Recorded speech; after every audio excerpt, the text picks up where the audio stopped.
राधे राधे। आशा करती हूँ कि आप सभी लोग खुश होंगे, स्वस्थ होंगे, मस्त होंगे। या देवी सर्वभूतेषु शक्ति रूपेण संस्थिता नमस्तस्यै नमस्तस्यै नमस्तस्यै नमो नमः। आज मैं आप लोगों को बताने जा रही हूँ नवरात्र पर्व के बारे में। सनातन हिंदू धर्म में सर्वाधिक महत्व है और बड़े ही धूमधाम से मनाया जाता है नवरात्र का पर्व। यह नवरात्र का पर्व साल में 4 बार आता है। जो नवरात्र होता है 2 प्रकट रूप में नवरात्र होते हैं और 2 गुप्त रूप में नवरात्र माने जाते हैं। जो प्रकट रूप में नवरात्र होते हैं वह है चैत्र का और चैत्र मास में, और दूसरा है शारदीय नवरात्र। और जो गुप्त नवरात्र हैं वह है माघ मास में, जो कि आने वाला है, एक आषाढ़ मास में और एक माघ मास में। यह 2 नवरात्र गुप्त नवरात्र के नाम से जाना जाता है। जैसा कि नाम से ही हम लोग देख रहे हैं कि गुप्त का अर्थ होता है कोई भी साधना, माता की भक्ति करना, माता की उपासना करना, शक्ति की उपासना करना। 10 महाविद्या में से किसी भी एक महाविद्या को मतलब जागृत करना, मंत्रों को जागृत करना, यह बहुत ही शुभ समय होता है गुप्त नवरात्र का, जो कि आरंभ हो रहा है माघ मास से। माघ मास शुक्ल पक्ष की प्रतिपदा तिथि से आरंभ होगा।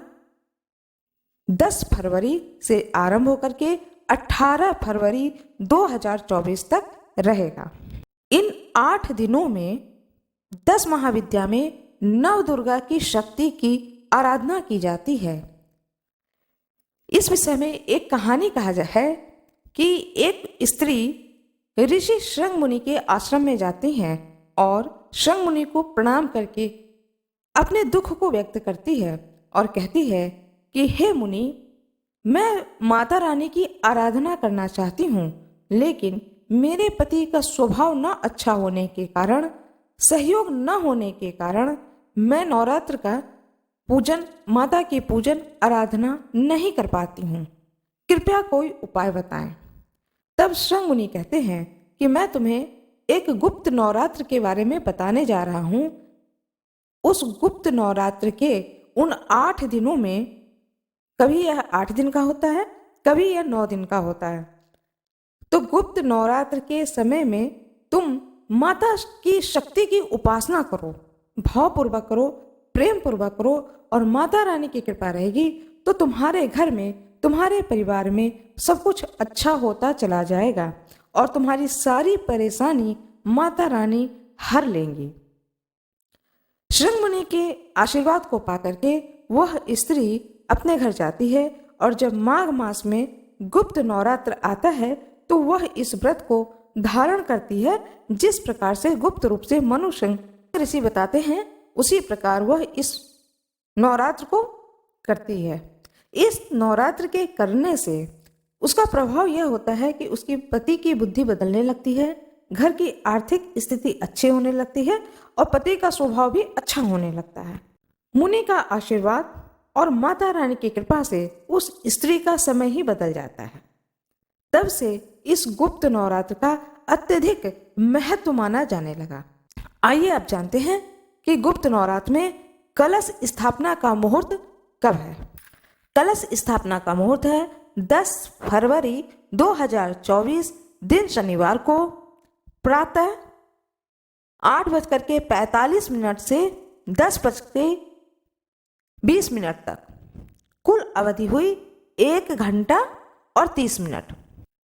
जैसे आप सारे नवरात्र करते हैं, चैत्र मास का जो नवरात्र आएगा जो कि प्रगट नवरात्र होता है, उसी तरह से गुप्त नवरात्र में भी पूजा का विधान है।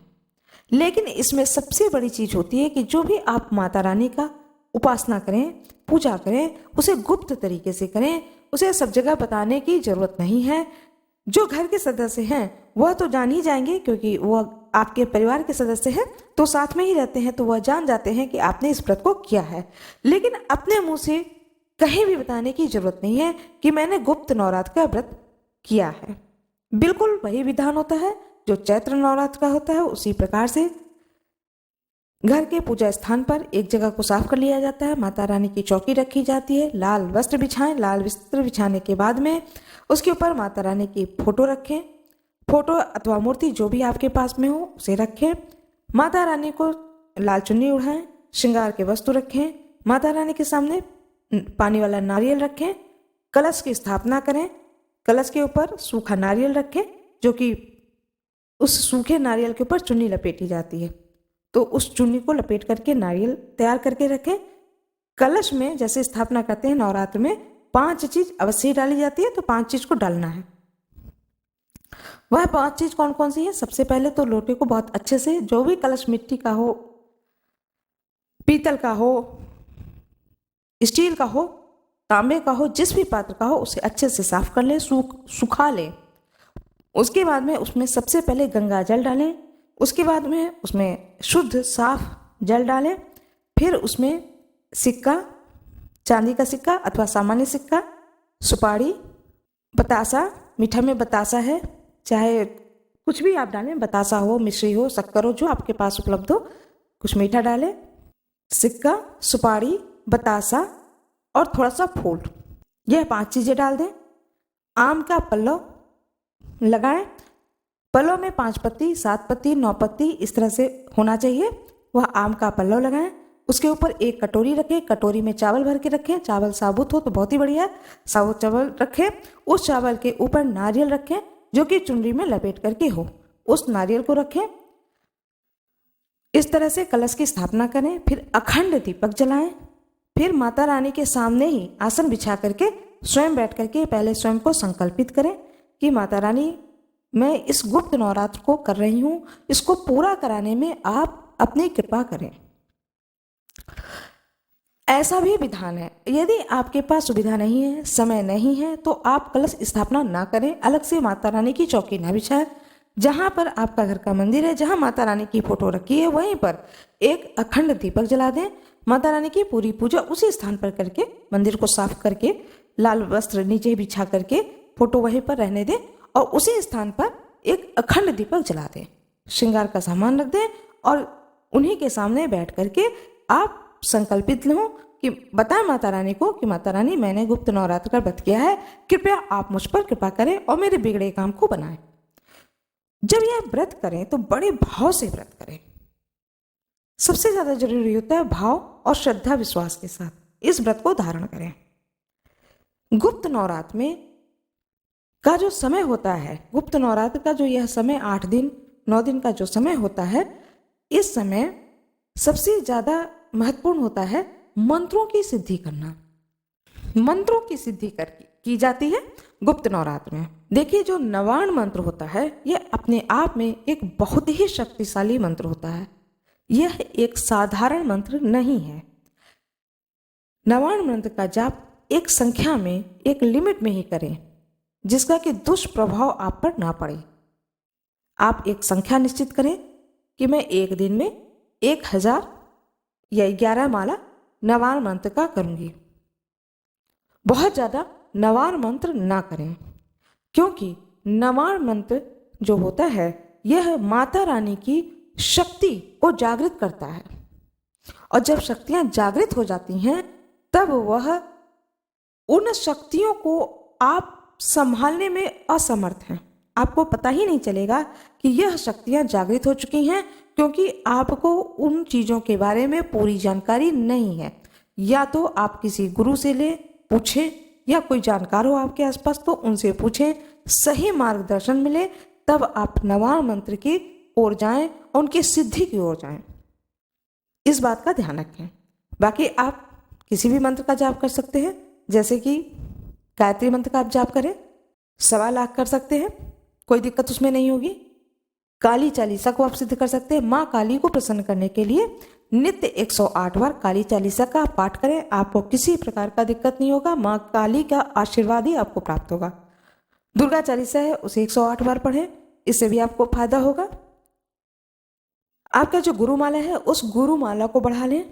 सीताराम करते हो तो सीताराम का जाप बढ़ा लें। रामचरितमानस का पाठ करें कि हम 9 दिन में नवाह पारायण करके रामचरितमानस का समापन करेंगे, तो आप ये भी कर सकते हैं।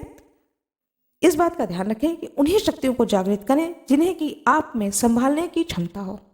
और भी मैं अपने वीडियो के द्वारा आपको और भी जानकारी दूंगी गुप्त नवरात्र में किन किन देवियों को किस प्रकार से सिद्ध किया जाता है और कौन कौन से वो मंत्र होते हैं, वो अद्भुत और चमत्कारी मंत्र होते हैं जिनका प्रभाव हमारे जीवन पे बहुत ही सुंदर और पॉजिटिव पड़ता है। लेकिन उसका करने का जो विधान है वह पूरा विधान आपको पता होना चाहिए। यदि वह विधान आपको नहीं पता है तो फिर आप खुद ही डर जाएंगे और फिर वो शक्तियां जो हैं आपके पास से हमेशा के लिए चली जाएंगी, जो आपके पास में आ रही हैं, जिनकी कृपा आपको मिल रही है।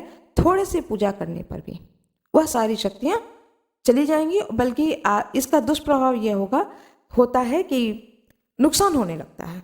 इसलिए किसी भी मंत्र को जो कि शक्ति के मंत्र हैं उनको सिद्ध करने से पहले उसकी पूरी जानकारी अवश्य ही कर लें। फिर जब आपकी पूरी पूजा समाप्त हो जाए, पूरे 9 दिन का आप जो भी पूजा कर रहे हैं, अनुष्ठान कर रहे हैं, जब वो आपकी पूरी पूजा समाप्त हो जाए तब आप 9वीं तिथि पर आपने यदि मंत्रों का जाप किया है तो उस मंत्र के दशांश से हवन कर दें। 9वीं तिथि पर दशांश का हवन करें। उसी प्रकार से गोला को, नारियल का गोला है उसे तोड़ें, कन्या को खिलाएं और गुप्त रूप से कन्या को खिलाएं और इस तरह से अपने इस व्रत का पारण करें। आशा करती हूँ कि आप लोगों को यह वीडियो अच्छी लगी होगी। कृपया कमेंट बॉक्स में जय माता दी अवश्य ही लिख दें। वीडियो को लाइक करना ना भूलें, चैनल को सब्सक्राइब कर दें, बेल आइकन जरूर दबा दें। आप लोगों का बहुत बहुत धन्यवाद।